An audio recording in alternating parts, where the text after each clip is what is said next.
नमस्कार, मैं हूं अंकुश शर्मा और खबर हरियाणा में आप सभी का स्वागत है। रुक करते हैं हरियाणा प्रदेश की कुछ बड़ी खबरों का। रेवाड़ी शहर में शायद पुलिस का जो डर है वो बदमाशों के दिल से पूरी तरह से निकल चुका है। इसलिए बदमाश दिन दहाड़े पुलिस को चुनौती देते हुए वारदात को अंजाम देकर मौके से फरार हो जाते हैं और पुलिस लकीर पीटती रह जाती है। ऐसी एक मामला सामने आया है जब बदमाशों ने सरेआम एक युवक को गोली मार दी और पुलिस अभी तक उसका कोई सुराग नहीं लगा पाई।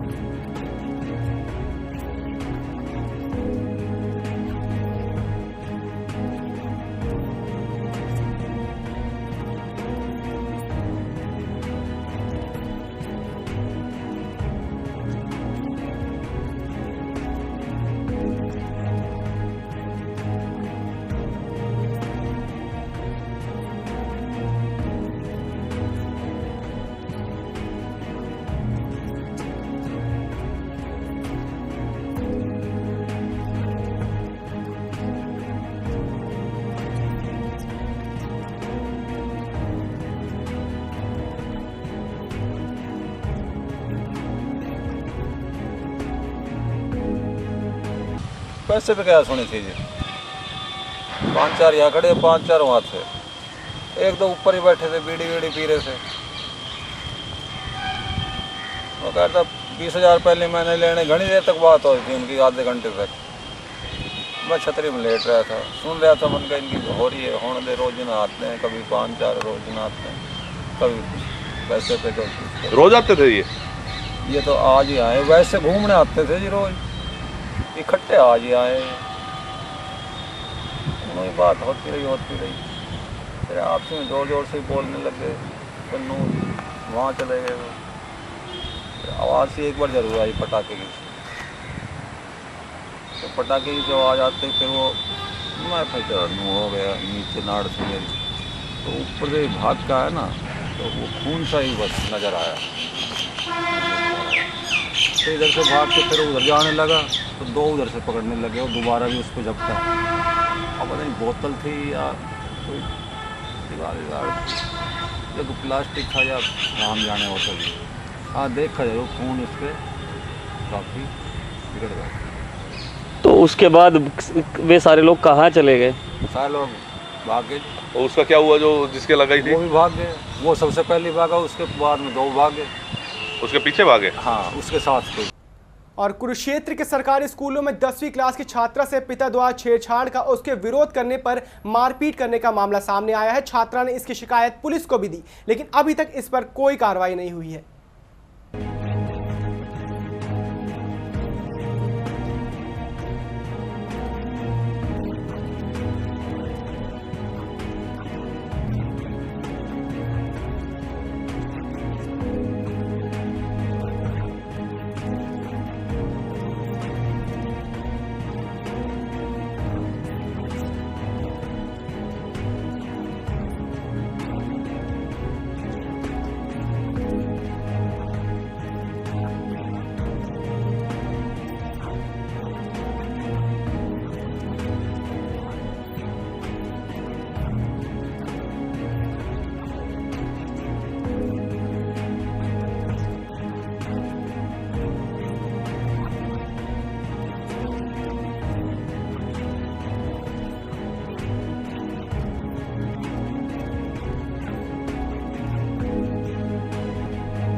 सर हमारा बालिका मंच बालिकाओं की किसी भी प्रकार की जो समस्याएं हैं, शारीरिक हैं, शैक्षणिक हैं या किसी भी अन्य प्रकार की, हम उनकी समस्याओं का सुनकर और उनका निवारण करते हैं सर।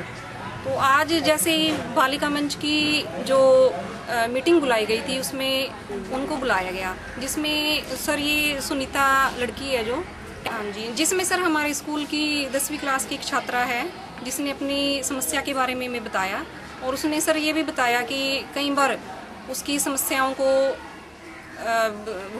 बताया गया लेकिन कोई किसी भी प्रकार का निवारण नहीं हुआ सर उसकी। उन्होंने दरखास्त भी दी है, पुलिस में भी बताया गया, तो पुलिस वाले ये कहकर टाल देते हैं कि आगे देखेंगे, आगे आपकी समस्या का निवारण कर देंगे। शायद उनके फादर का दबाव है, पता नहीं क्या कारण है सर। तो इसने 3-4 बार ये बता चुकी है ऐसे।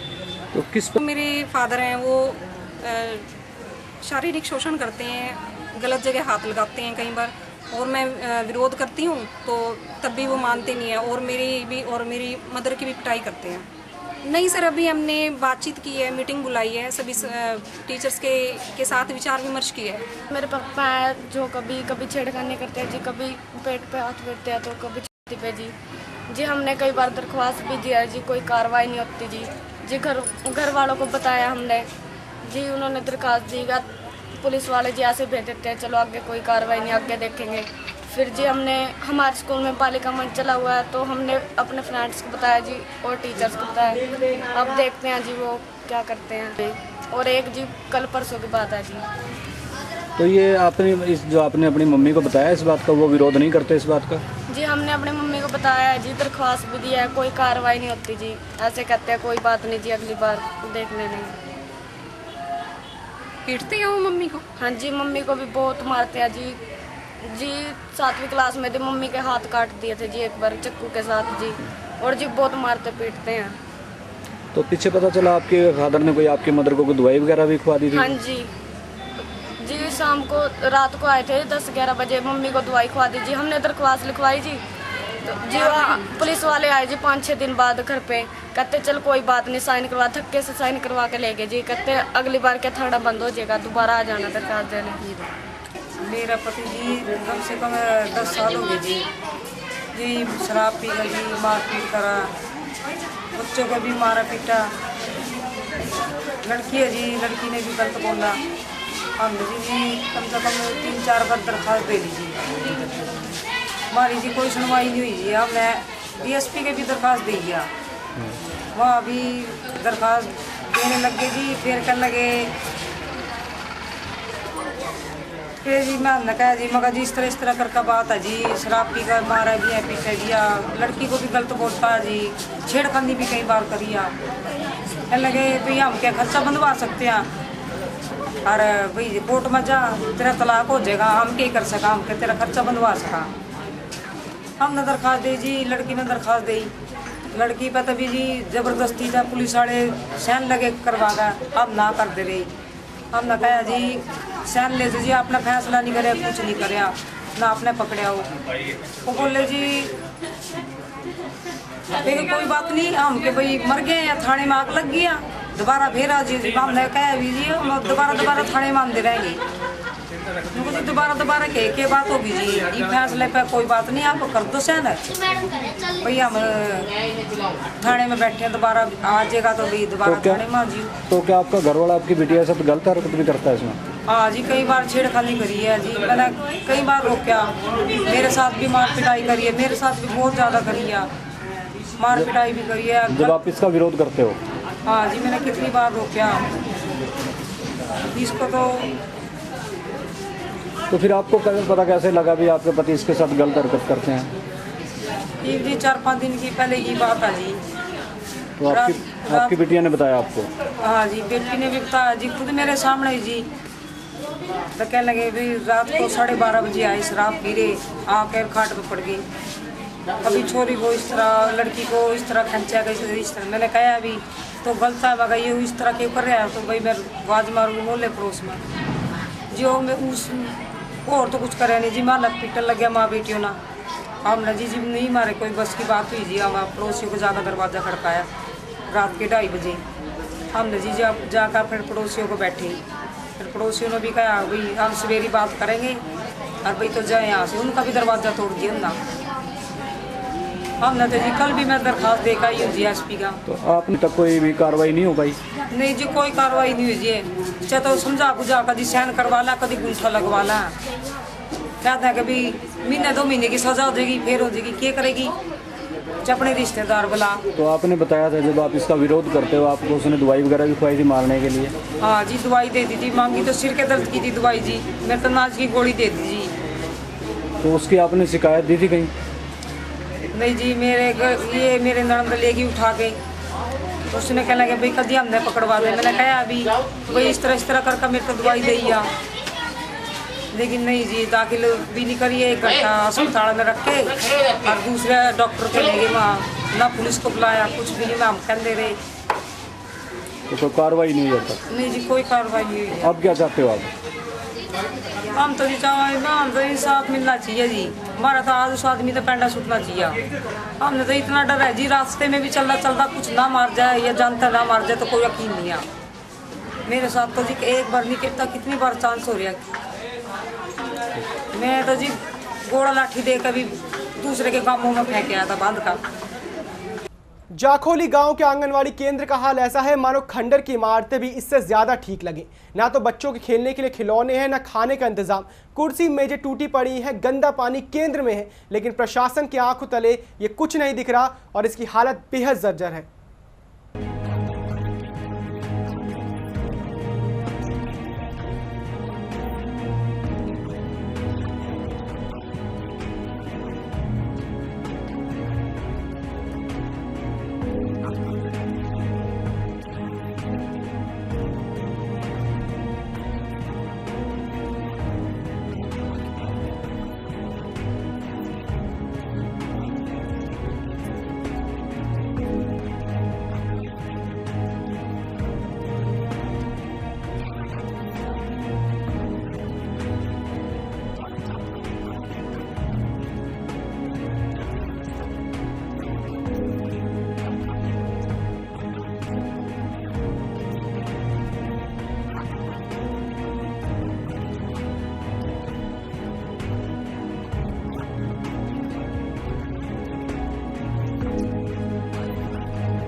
आंगनवाड़ी में जो समस्या है उसमें सफाई की समस्या, पीने के पानी की समस्या और बिजली की समस्या, 3 प्रकार की समस्याओं के लिए अधिकारियों द्वारा चेकिंग की जाती है। इसमें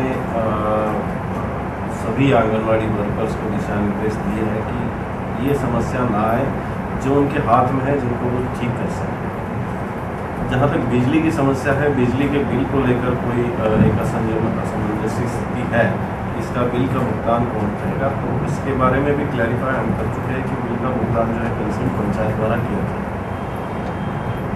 फिर भी अगर ऐसी कोई समस्या कहीं पर है तो उसके बारे में कार्रवाई की जाए। सर, जो वहाँ पे वर्कर हैं उनका ये कहना है कि 200 रुपये मिलते हैं उनको मंथली, 200 रुपये में कहीं किराया नहीं मिलता, बिजली की व्यवस्था तो बहुत दूर है। आप मतलब खुद अगर इसको देखेंगे कि 200 रुपये में कुछ भी पॉसिबल नहीं है इसका, तो इसके बारे में सर आप क्या कहें?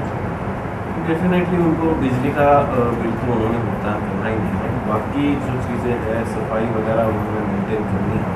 और इसमें जो भी समस्या है, इसमें अभी मीटिंग रखी है मैंने सभी अधिकारियों के साथ, उसमें सभी पंचायत राज है, POICDS भी है और सभी CDPOs है, तो उनकी समस्याओं का पूरी तरह से निराकरण किया जाए।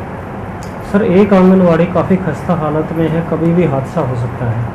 आसपास जो है काफ़ी पानी भरा हुआ है, वहाँ मच्छर हैं, मच्छरों की वजह से बीमारी फैल जाती है। इसको अगर तुरंत प्रभाव से नहीं रोका गया तो बड़ा हादसा हो सकता है। इसके बारे में सर प्रशासन क्या कारगर कदम उठा रहा है? ये मामला अभी संज्ञान में आया है मेरे, इसमें पूरी तरह से कार्रवाई की जाएगी पेंशन विभाग द्वारा भी और पंचायत विभाग द्वारा भी, और इसमें पूरी तरह से उसको उस आंगनबाड़ी को सुचारू रूप से चलाने के लिए योग्य बनाया जाएगा। लाइट आती नहीं गांव में, 1 बजे लाइट आती है तो 1 बजे बच्चों का जाने का टाइम हो जाता है, खाने का 12:45 का टाइम है बच्चों को राशन बांटने का। तो और ना ही डिपार्टमेंट की तरफ से कुछ मिलता है, सिर्फ 200 रुपये किराया मिलता है। तो 200 रुपये में किराए में कमरा ही देते हैं। नहीं जी, फिटिंग ही नहीं है, पंखा है ही नहीं, मान लो लाइट आ भी जाए तो आप चलाएंगे क्या? है फिटिंग तो है जी, पंखा नहीं है, हमने कहीं भी विभाग की तरफ से कुछ नहीं मिलता। और कुछ मैडम जो आंगनवाड़ी हैं, जैसा हमने आज सर्वे किया तो उसमें कुछ आंगनवाड़ी इस हालत में है कि वो गिरने के कगार पे हैं, बच्चों को कहीं भी उसको विभाग को लिखा हुआ है, लेटर भेज दिया है कि आप इसकी मरम्मत करवाएं, लेकिन भेजा तो कई बार जा चुका है, लेकिन कुछ अभी तक आया नहीं है।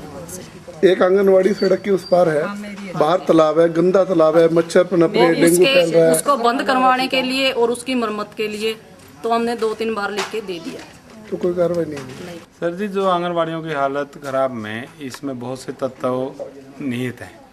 इसके अंदर पहले तो जो गवर्नमेंट की जो पॉलिसीज़ हैं कि जिस तरह इनको बेचारियों को समय पर वो वेतन नहीं मिल पाता, ईंधन इनको नहीं देते, और खाना पकाने के लिए इनको मेन्यू दे देते हैं लेकिन ईंधन इनको मिलता ही नहीं है, तो ये कहाँ से लाए?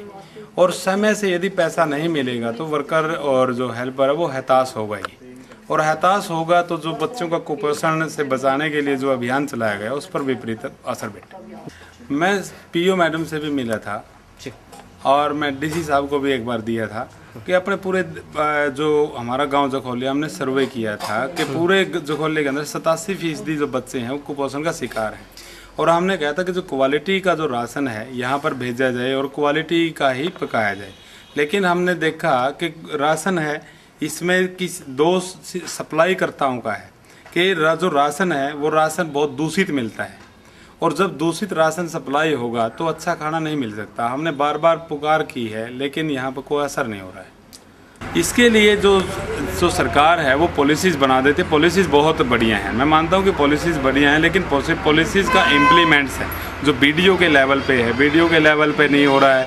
बीडीओ के लेवल पे नहीं हो रहा है तो जो हमारी पंचायत हैं वहाँ पर इम्प्लीमेंटेशन नहीं हो रहा है, और कुछ हद तक जो आम आदमी है वो भी जिम्मेदार है कि वो अपने स्वास्थ्य के प्रति चेतनावस्था में नहीं है। यहाँ समस्या यह है जी, आंगनबाड़ी में जो राशन आवा जी वो भी कई बार खराब आवा जी, औरतें भी शिकायत करें जी कि इसमें वही कीड़े हैं या कड़वे लगा हैं या फलानी, जिस तरह सोयाबीन है जी, हरड़ा है जी, और ये बड़ी यारियाँ हैं जी, ये भी पसंद नहीं करती लगाई इसमें गिरने का, चावल में गिरन जिस तरह खिचड़ी में गिरन जी, पहला दाल आया कभी दाल नहीं आती जी। ये भी राशन की जिम्मेवारी है जी, मार्च तक अप्रैल तक मार्च तक लागू है जी हमारे पाई नियम जी, भाई 3 दिन हेल्पर बनाएगी, 3 दिन कुक बनाएगी, जबकि ये राशन कुक बनाया कर दीजिए, ये 3 दिन की जिम्मेवारी हमारे पर ला रखी जी, और हम इसके बिल्कुल खिलाफ हैं जी।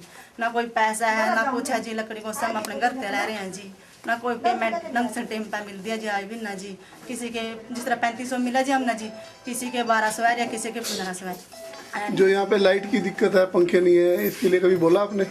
ये तो जी वर्कर का कार्य है जी, जो मीटिंग होती है सर्कल मीटिंग, उसमें सुपरवाइजर आती है, सीडीपीओ आती है, पीओ आती है जी, हमारी मीटिंग नहीं होती है जी। हम कहते हैं हमारी महीने में एक बार मीटिंग होनी चाहिए, जो ऊपर से कॉल आए तो हमें सीडीपीओ या सुपरवाइजर का मैसेज होना चाहिए जी। ये जिस तरह राशन का है जी, हमारी हेल्पर वर्कर की तो लड़ाई बजाय रखी है नहीं जी, ये वर्कर का तो कार्य है जी, मरता नहीं कहोगे भी ऊपर का 3 दिन का ऑर्डर था रह रहा, हम नहीं कहोगे भी हम नहीं बना दे, हमारे तो आपस में बहस छिड़ रही है जी। और करनाल पुलिस को एक बड़ी कामयाबी मिली है। करनाल पुलिस की सीआईए शाखा और थाना सिविल लाइन पुलिस ने लूट, डकैती और रॉबरी की कई वारदातों में लिप्त 3 अलग-अलग गैंग को पकड़ने में सफलता प्राप्त की। बदहाल जो ये गैंग है इसमें 11 लोग शामिल थे और पुलिस ने इन 11 को गिरफ्तार कर लिया है।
करनाल पुलिस ने कल हमारे सीआई इंस्पेक्टर दीपक और सिविल लाइन इंस्पेक्टर प्रतीक के नेतृत्व में करीब 11 आदमियों को अरेस्ट किया है।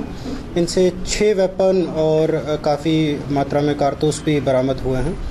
अभी तक प्रारंभिक जांच में जो इन अलग अलग गैंग्स ने कबूला है उनमें हमारी एक डेकोइटी, एक रॉबरी, 2 स्नैचिंग और इसके साथ साथ आर्म्स एक्ट के भी 6 केसेस हमने दिए हैं। दूसरे गैंग में सर जैसे मैंने बताया कि जो पहला गैंग है इसमें हमने 3 लड़कों को गिरफ्तार किया है। इन्होंने अनाज मंडी से 2 महीने पहले एक रॉबरी की थी और इसके साथ साथ कुछ दिन पहले असंत से भी एक पैसे छीने थे और 2 आर्म्स भी हमने रिकवर किए हैं, उनके भी आर्म्स एक्ट के केसेस इसमें दिए हैं। दूसरा गैंग में 5 लड़के शामिल हैं। इन्होंने इनसे भी एक हथियार रिकवर किया है और इन्होंने भी अभी पिछले हफ्ते असंत से एक मोटरसाइकिल और उसके साथ साथ कुछ पैसे छीने थे और वो डेकोइटी का केस हमारे यहाँ रजिस्टर था। तीसरे गैंग में हमने 3 लड़कों को पकड़ा है और इन तीनों से हमने हथियार बरामद किए हैं।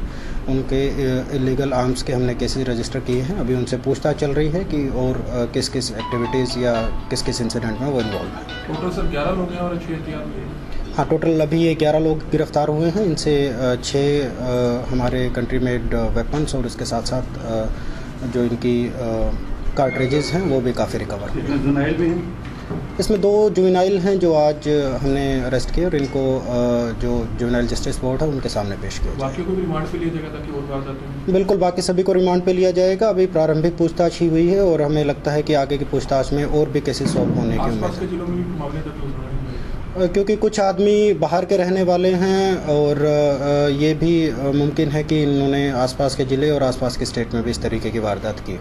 मुख्यमंत्री जी आ रहे हैं 19 और 20 तारीख का नागरिक का भी प्रोग्राम है, तो क्या तैयारी चल रही है? नागरिक अभिनंदन प्रोग्राम 19 तारीख को है। इसके साथ साथ एक हमारा स्टेट ह्यूमन राइट कमीशन है, उसका भी एक सेमिनार रखा है और नेक्स्ट डे आदरणीय मुख्यमंत्री जी जो करनाल का राहगिरी का प्रोग्राम चल रहा है उसमें भी पार्टिसिपेट करेंगे। तो उनकी सुरक्षा की दृष्टि से सभी तैयारियां हमने कर ली हैं और इसके साथ साथ क्योंकि दोनों ही प्रोग्राम नागरिक अभिनंदन के हैं और अगला ही प्रोग्राम राहगिरी का है तो लोगों में भी उनके विजिट को लेकर भारी उत्साह है। हरियाणा पंचायती चुनाव की घोषणा होने के बाद यहां पहले से कुछ लोगों के चुनाव लड़ने पर सरकार की कुछ नीतियों ने प्रतिबंध लगा दिया था।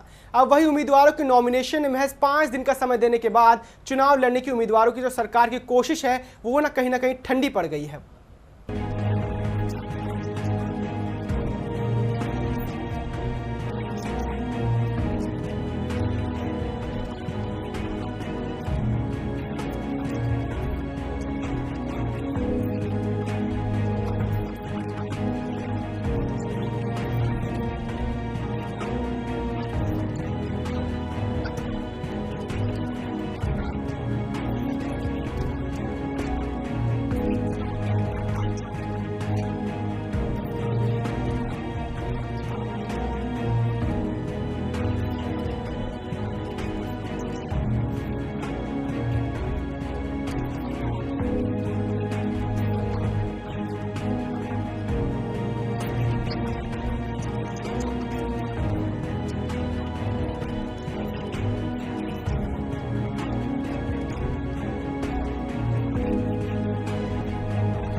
सभी जिला यमुनानगर के सभी कांग्रेसी एकजुट हैं और सभी थे होकर चुनाव लड़ेंगे।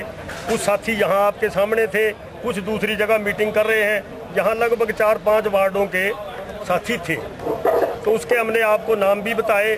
सारी कांग्रेस एकजुट हो गए। आज सारी जनता बीजेपी के खिलाफ है, बीजेपी की जन विरोधी नीतियों से लोग दुखी और कांग्रेस का चेयरमैन बनाएंगे, इस बात का हमें विश्वास है। जो टाइम पीरियड रखा गया है 4 दिन का महज नॉमिनेशन भरने के लिए, सबसे बड़ी बात यह है कि जितने भी कैंडिडेट हैं उनकी कागजी कार्रवाई पूरी नहीं हो पाई।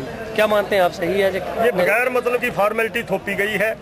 मान लो दादे ने कर्ज लिया, बाबे ने कर्ज लिया, पोता उसका भरेगा, बाबे को मरे पता नहीं कितना टाइम हो गया, पता नहीं कितना लोन है, या बिजली का बिल है, या टॉयलेट बनी कि नहीं बनी। ये सिर्फ गलत फॉर्मेलिटियाँ लोगों को परेशान करने के लिए, लोगों को हराश करने के लिए, ताकि ये किस तरीके से इलेक्शन लड़ने से, अच्छे उम्मीदवार इलेक्शन लड़ने से वंचित रह सकें। ये इनकी सोची समझी साजिश है और इस साजिश में भारतीय जनता पार्टी कभी कामयाब नहीं होगी और भारतीय जनता पार्टी को मुंह की खानी पड़ेगी और कांग्रेस के उम्मीदवार हर वार्ड से अच्छे मतों से विजयी होंगे और कांग्रेस पार्टी का हम चेयरमैन बनाएंगे, इस बात का हम दावा करते हैं। तो क्या सिंपल पार्टी चुनाव लड़ने की इच्छुक है? नहीं, अगर सिंपल पे प्रदेश का ये मेरे करने का फैसला नहीं है। अगर हाई कमांड या प्रदेश कांग्रेस कमेटी ऐसा कोई दिशा निर्देश देती है तो इन्हीं उम्मीदवारों को हम सिंबल दिलवाने की कोशिश करेंगे। और रोहतक के बनियानी गांव में दो समुदाय में 5 दिन से चल रहा विवाद आखिरकार खत्म हो गया। प्रशासन की मौजूदगी में दोनों समुदाय में सुलह हो गई। दोनों समुदाय एक दूसरे के खिलाफ शिकायत वापस लेंगे। दोनों समुदाय में शपथ पत्र लिए गए हैं। गांव के सरकारी स्कूल में सीसीटीवी कैमरे लगाए जाएंगे। लगभग 3 घंटे तक चली बैठक के दौरान दोनों समुदायों ने अपना अपना पक्ष रखा।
जी बिल्कुल, हम दोनों पक्ष बिल्कुल राजी होगी, कोई दबाव नहीं, बिल्कुल आराम से इसी साहब के नेतृत्व में बढ़िया हो गया।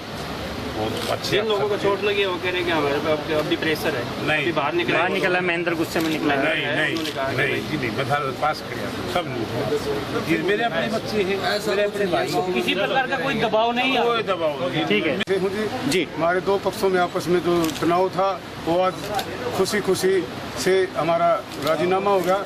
आगे के लिए हम अपना भाईचारा बनाए रखेंगे। आगे के लिए हम ऐसा कभी नहीं होने देंगे, अपना फैसला अभी कर लेंगे। और अब हमारा कोई गिला शिकवा नहीं रहा। केस वापस ले लिया हमने, दोनों तरफ से केस वापस ले लिया है। किसी प्रकार का हमारा कोई दबाव नहीं, हमारा भाईचारा हमारा, हम किसी प्रकार के दबाव में ये राजीनामा नहीं किया, हमने मिलकर ये राजीनामा किया। आज दोनों संप्रदाय के लोगों को हमने यहाँ पंचायत बुलाया, दोनों पक्ष ने अपनी गलती स्वीकार की है और आगे भाईचारा रक्षा करने के लिए, शांति रक्षा करने के लिए गांव में प्रतिबद्ध हुए हैं। शपथ पत्र भी लिया गया है कि शांति आगे रखेंगे। अपने जो भी बच्चे जो हरकतें करते हैं, छोटी मोटी गड़बड़ी करते हैं, उन बच्चों को कंट्रोल में रखने के लिए दोनों संप्रदाय राजी हुए हैं। स्कूल में व्यवस्था रखने के लिए गांव वालों ने मांग की है, जो हम करेंगे। वहाँ CCTV वगैरह लगाएंगे। CCTV वगैरह लगाने के लिए CCTV लगाने के लिए कहे हैं। और फिलहाल दोनों संप्रदाय खुशी खुशी राजीनामा किए हैं कि आगे से शांति रखेंगे। लगातार इनकी मीटिंग, जो पीस कमेटी मीटिंग है, वो लगातार होनी चाहिए। दोनों पक्ष राजी हुए हैं। इसके साथ साथ आसपास के गांव के जो मौजूद आदमी थे वो भी इनके गांव में मीटिंग रेगुलर करवाएंगे, ताकि हमेशा के लिए शांति व्यवस्था बने रहे। सर, दोनों पक्षों के जो आदमियों पर आरोप लगा हुआ था, क्या वो दोनों FIR लॉन्च हुई है, वो खत्म कर दी गई? वो समय पे आपको पता चल जाएगा। सारे फैसले मैं नहीं बताऊंगा अभी तो राजीनामा है, उसमें आप खुशी खुशी जाओ। क्या हर एक गली में CCTV नहीं, स्कूल में। स्कूल के आसपास। देखिए, ये ज़िला प्रशासन के जो प्रयास थे शांति व्यवस्था बनाए रखने के, वो आज उनका सार्थक परिणाम आया है। और दोनों ही पक्षों ने अपने विचार विमर्श रखे और उसके ऊपर ये तय किया गया है कि आगे सभी लोग, गांव के लोग शांति बनाए रखेंगे और अपने बच्चों को, बालकों को, सबको समझाएंगे कि कानून को हाथ में लेना गलत बात है। और एक अच्छी मिसाइल बनियानी के गांव वालों ने कायम रखी है कि वो अपने झगड़ों को, अपनी गलती को मानते हुए एक दूसरे के साथ भाईचारा कायम रख रहे हैं। और ये प्रशासन के लिए, सभी के लिए, समाज के लिए एक बहुत बेहद खुशी की बात है कि ऐसी मिसाइल इन्होंने आज यहाँ पे उसकी स्थापना करी।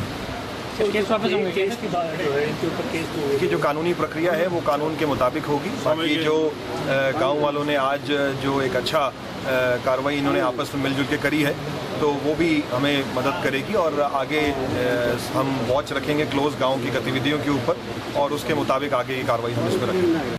और शराब के आदी पति ने अपनी पत्नी की हत्या करके उसके शव को जलाने का प्रयास किया। पुलिस ने पूरी तरह से जले हुए शव को बरामद करके पति के खिलाफ हत्या का मामला दर्ज कर लिया है।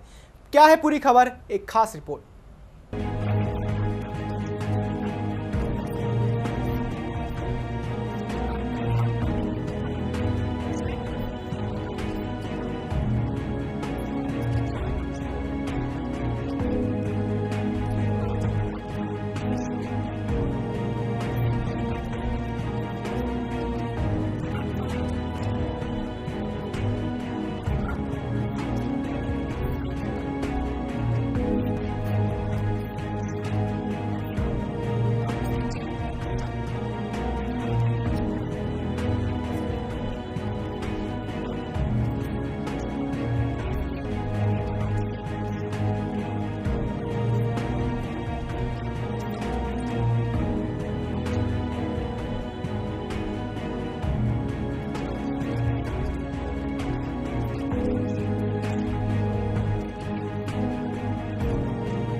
पूरा मामला ये है कि जो हमारे बहनोई थे वो शराबी थे, और वो जब से शादी हुई है तब से ही परेशान कर रहे थे। कितना टाइम हुआ आपकी बहन की शादी को? 15 साल पहले उनकी शादी हुई, लगभग 15 साल पहले। और तब से ही शादी के कुछ दिनों बाद से उन्होंने दारू पीना, उन्होंने परेशान करना शुरू कर दिया था। कई बार पंचायतें बैठाई, बातचीत हुई, मामले सुलझाए गए, लेकिन धीमे 2-4 दिन मानते, फिर उसके बाद उनकी यही आदत होती। क्या डिमांड रहती थी? डिमांड कुछ नहीं, जो वो मेहनत करके जो लाते थे वो खुद पी जाते थे। जो बहन काम करती थी उससे पैसे छीनते थे। इसके बीच उनमें कलेश होती थी कि मैं बच्चों को पालूंगा तो मैं पैसे दूं। कितने बच्चे हैं आपकी बहन के? 4 बच्चे हैं, 3 बेटी है, 1 बेटा है। अच्छा, तो आज कैसे आप यहाँ लोग आए, कैसे पता चला कि आपकी बहन की हत्या कर दी गई है? रात में 12-1 बजे हमें फरीदाबाद पुलिस द्वारा सूचना पहुँची कि आपकी बहन की हत्या, मतलब मौत हो गई है। और आप आगे किस तरीके से बताया पुलिस ने? पुलिस ने बताया कि आपकी बहन को जलाकर मार दिया गया है और आप आ जाइए।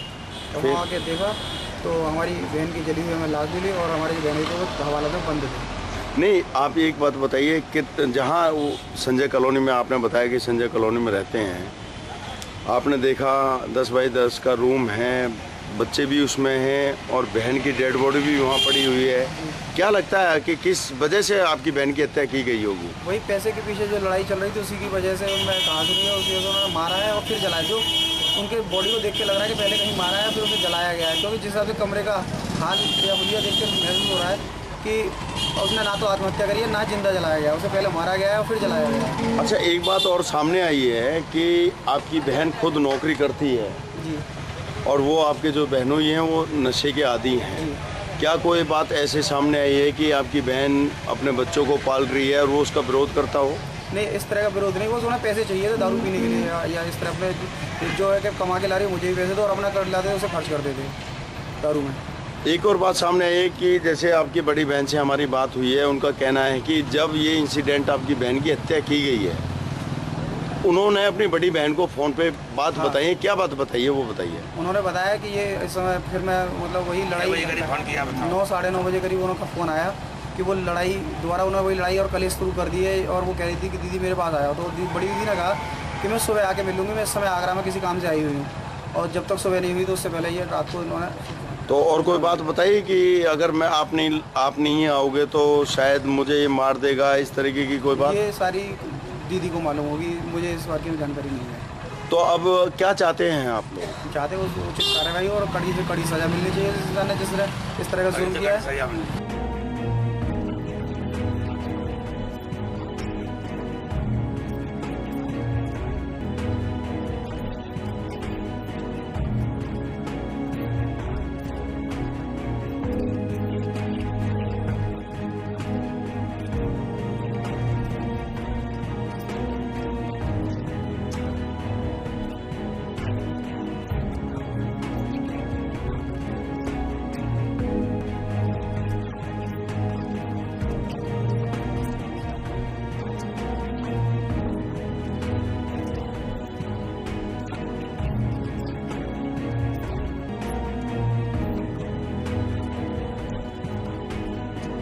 उसने कल मेरे को फ़ोन करा था, मैं आगरा कैंट पे थी, तो उसने कहा था कि ये फिर कलेश कर रहे हैं मेरे से और ऐसे ऐसे बातें। तो मैंने कही कि मैं कल आके बात करूँगी और मैं यहाँ सड़क पे हूँ और मतलब आगरा में हूँ, कल मैं तेरे से बात आके करूँगी। उसके बाद में मेरे से काटा फ़ोन, फिर इससे छोटी वाली से फ़ोन कराया तो इसने कही है हेलो हाँ बोल क्या बात है।